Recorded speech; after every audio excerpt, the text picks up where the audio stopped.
Hello everyone. ఈ వీడియోలో 2023 UPSC conduct చేసిన డ్రగ్స్ ఇన్స్పెక్టర్ ఎగ్జామినేషన్లో ఫిజియాలజీకి సంబంధించి క్వశ్చన్స్ ఎలా వచ్చాయి ఆన్సర్ ఎక్స్ప్లెనేషన్ ఇస్తా. Let us look at the questions first. First one, see which one of the following proteins is mainly responsible for binding with drugs in plasma? Options ఏమి ఇచ్చారంటే apolipoproteins, albumin, transferrin, immunoglobulin G.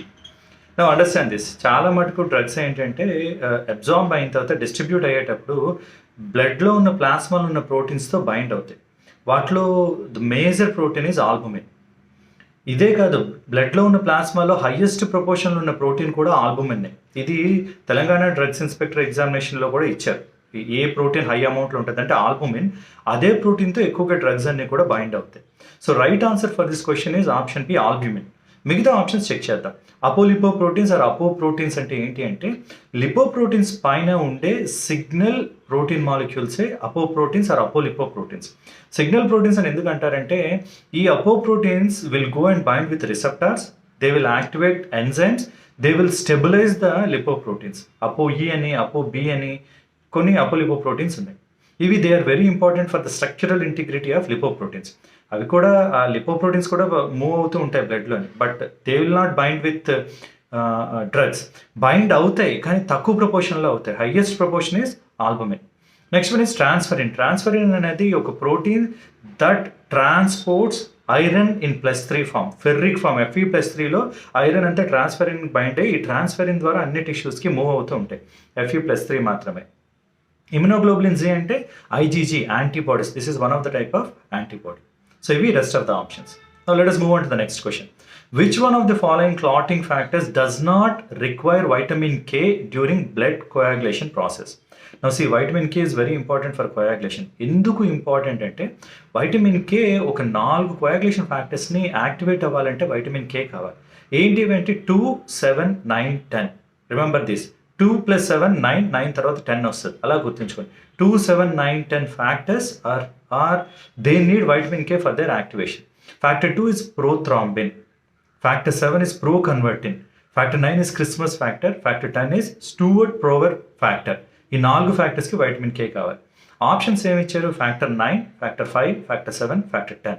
ఇందులో factor 5కి it does not require. Question ప్రాపర్గా చదవాలి. Does not require vitamin K అని ఇచ్చారు. So option 2 is the right answer. Factor 5కి vitamin K అవసరం లేదు. మిగతా అన్నిటికీ 2, 7, 9, 10 ఇచ్చిన వాటిలో 9 ఉంది, 7 ఉంది, 10 ఉంది. వీటన్నిటికీ వైటమిన్ కే కావాలి. Now let us look at the next question. Erythropoiesis is the process of. Erythropoiesis అంటే జనరేట్ చేయడం. ఎరిథ్రో అంటే ఎరిథ్రోసైట్స్. ఎరిథ్రోసైట్స్ ఏంటి? Red blood cells. ఆప్షన్ 1 ఏంటి? Development of red blood cells. Straight away direct answer. నా development of థ్రాంబోసైట్స్ని thrombopoiesis అంటారు, platelets. Development of white blood సెల్స్ని leucopoiesis అంటారు. డెవలప్మెంట్ ఆఫ్ మోనోసైట్స్ని మోనోపాయిసిస్ అంటారు. పాయిసిస్ అంటే జనరేట్ చేయడం ఆర్ డెవలప్ చేయడం. So straight question erythrocytes, erythropoiesis. మిగతావి కూడా understand the terms. Thrombopoiesis thrombocytes, leucopoiesis white blood cells, monopoiesis monocytes. Let us look at the next question. Ceruloplasmin is responsible for binding and transportation of which one of the following element in the blood? నా ప్లాస్మాలో సెరులోప్లాస్మిన్ అనే ఒక protein ఉంటుంది. అది ఏ ఎలిమెంట్ని transport చేస్తుంది అని question అడిగారు. Options ఏమి ఇచ్చారంటే copper, iron, magnesium, zinc. Let us understand this. Cerulo అంటే బ్లూ కలర్ అని అర్థం. లాటిన్లో సెరులో అంటే బ్లూ అని అర్థం. బ్లూ అని ఎందుకు ఇచ్చారంటే కాపర్ సొల్యూషన్స్ ఎప్పుడు బ్లూ కలర్లో ఉంటాయి. కాపర్ సల్ఫేట్ మీరు ల్యాబ్లో చెక్ చేసినట్లయితే బ్లూ కలర్లో ఉంటుంది. So it carries copper. So కాపర్ని బాడీలో ట్రాన్స్పోర్ట్ చేసేది సెరులోప్లాస్మిన్. ఒకవేళ ఈ సెరులోప్లాస్మిన్ కానీ తక్కువైతే copper accumulation in liver, brain, ఐస్లో పెరిగిపోతుంది. It may cause Wilson disease. So ఇది ఒక function of సెరులోప్లాస్మిన్.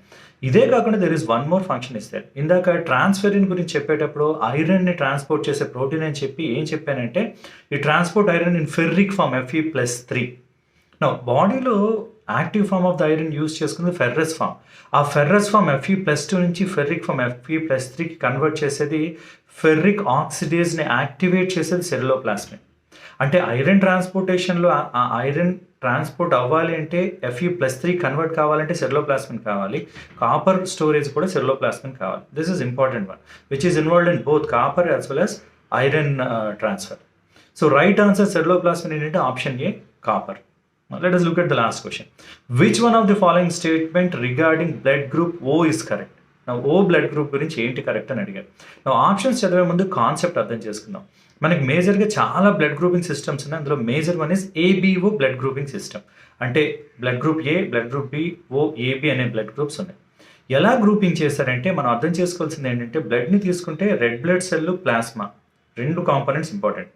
Red blood cell మీద ఏమో ఒక యాంటీజెన్ ఉంటుంది. ఆ యాంటీజెన్ బట్టి ఆ బ్లడ్ గ్రూప్కి పేరు వచ్చింది. బ్లడ్ గ్రూప్ ఏ అంటే అర్థం ఏంటంటే రెడ్ బ్లడ్ సెల్ మీద యాంటీజెన్ ఏ ఉంటుంది. బ్లడ్ గ్రూప్ బి అంటే అర్థం ఏంటంటే ఆ రెడ్ బ్లడ్ సెల్ మీద యాంటీజెన్ బి ఉంటుంది. ఏబి అంటే ఆ ఆర్బీసీ మీద ఏబి యాంటీజెన్ ఉంటుంది. ఓ అంటే యాంటీజెన్ ఏ ఉండదు, అందుకే ఓ అని అన్నారు. మరి యాంటీబాడీస్ ఎక్కడ ఉంటాయంటే ప్లాస్మాలో ఉంటాయి. Now understand this. ఇప్పుడు ఏ గ్రూప్లో ఆర్బీసీ మీద యాంటీజెన్ ఏ ఉంది కాబట్టి ప్లాస్మాలో యాంటీబాడీ బి ఉంటుంది, ఆపోజిట్ ఉంటుంది. ఇక్కడ ఆర్బీసీలో యాంటీజెన్ ఏ ఉంది, అందుకని ఆ గ్రూప్ పేరు ఏ అని వచ్చింది. కానీ ప్లాస్మాలో ఏముంటుంది, యాంటీబాడీ బి ఉంటుంది. అందుకే ఏ వాళ్ళకి బి గ్రూప్ ఎక్కిస్తే ఈ బి గ్రూప్ పైన ఉన్న రెడ్ బ్లడ్ సెల్ మీద ఉన్న యాంటీజెన్ను ఏ గ్రూప్ ప్లాస్మాలో ఉన్న యాంటీబాడీస్ రియాక్ట్ అయ్యి ఎగ్లూటినేషన్ వస్తుంది, బ్లడ్ ట్రాన్స్ఫ్యూషన్ ప్రాబ్లం వస్తుంది. అలానే బీకి ఏంటి, ఆర్బీసీ మీద యాంటీజెన్ బి ఉంది, ప్లాస్మాలో యాంటీబాడీ ఏ ఉంటుంది. ఏబీకి రెండు యాంటీజెన్స్ ఉన్నాయి కాబట్టి ఏ యాంటీబాడీస్ ఉండవు. అదే ఓకి యాంటీజెన్ ఏం లేదు కాబట్టి యాంటీబాడీ ఏ, యాంటీబాడీ బి రెండు ఉంటాయి. నా వన్ మోర్ థింగ్, యాంటీజెన్నే ఎగ్లూటినోజన్ అని అంటారు. యాంటీజెన్నే ఎగ్లూటినోజన్ అంటారు. Now look at the answer now. So O గ్రూప్కి సంబంధించి ఏమి ఇచ్చారంటే it has agglutinogen A only on the RBC. O అంటే ఏది ఉండదు. సో ఆర్బీసీ మీద ఇది రైట్ ఆన్సర్ కాదు. Second one, it has agglutinogen B on only on RBC. RBC మీద ఏ ఉండదు, బి ఉండదు. నో సి ఏమి ఇచ్చారు, it has agglutinogen A and B both on RBC. No, అది ఏబి గ్రూప్ అవుతుంది. It has agglutinin anti A and anti B in the plasma. Now understand. Agglutinogen అంటే antigen, agglutinin అంటే antibody. ఏమంటున్నారు, ప్లాస్మాలో antibody A, antibody B ఉంటున్నాయని fourth option ఇచ్చారు. ఇది right answer. So నేర్చుకునేటప్పుడు కన్ఫ్యూజ్ కాకుండా ప్రాపర్గా నేర్చుకుంటే ఎలాంటి క్వశ్చన్ ఇచ్చినా ఆన్సర్ చేయగలుగుతాం. I hope these are useful. All the best.